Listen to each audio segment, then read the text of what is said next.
That's a great segue. That is a great segue because you feel like waffles are unhealthy, and you had a really good question for me. Yeah.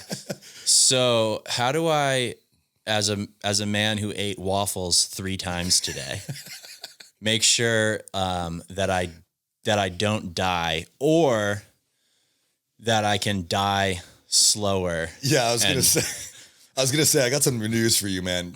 We're all dying.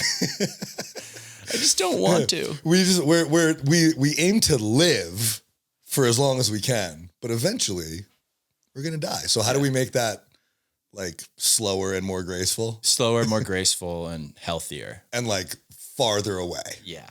I want to make it farther away.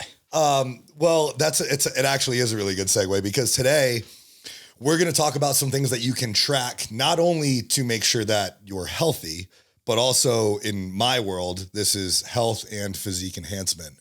So one of the things that we're going to talk about today is one of the things that you can track at home to make sure that you're healthy. And that is your fasted blood glucose, just to get a better look inside your insulin sensitivity, your nutrient partitioning, how healthy you are from an internal standpoint.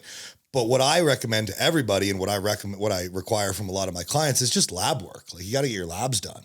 So when was the last time you got your labs done? Never. You've never got your labs done? Yeah, never. Not from a physical ever?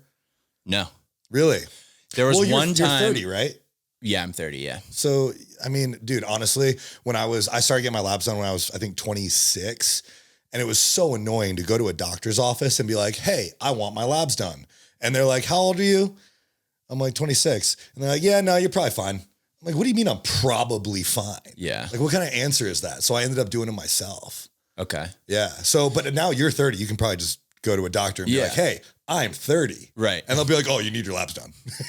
Yeah. And it's not something that I stress about or that I worry about. But like we were talking about before this, I feel like it's something that I kind of want to worry about a little bit more than I am. Yeah. I feel like most people should at least pay attention to it. I don't really want to like stress about it, but I've put, kind of zero thought into that, which is basically, what are the things that I should be looking out for, paying attention to, keeping track of now as a 30-year-old man as I go forward, just to make sure that I am healthy like I am now when I'm 40, 50, 60, 70, 100.